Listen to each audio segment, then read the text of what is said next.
তো গাইজ আজ হঠাৎ করেই ঝড় বৃষ্টির মধ্যেও আমাকে বেরিয়ে পড়তে হলো ব্যাংকে। তাই তাড়াতাড়ি দেরি না করে সাইকেল নিয়ে বেরিয়ে পড়লাম ব্যাংকের উদ্দেশ্যে। আর এই বৃষ্টির পর মুহূর্তে প্রকৃতি যেন নতুন রূপে জেগে ওঠে বারংবার। তারপর ফাইনালি ব্যাংকে পৌঁছে গেছিলাম এবং আমার যাবতীয় কাজকর্ম কমপ্লিট করে আমি সেখান দিয়ে বেরিয়ে পড়ি বাড়ির উদ্দেশ্যে।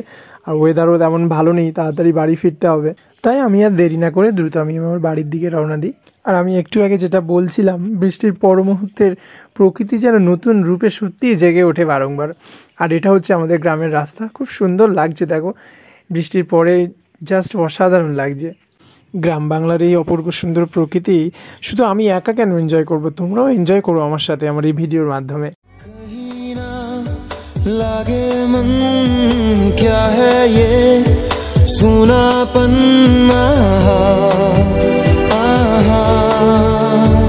मुझे तुम बता दो कोई तो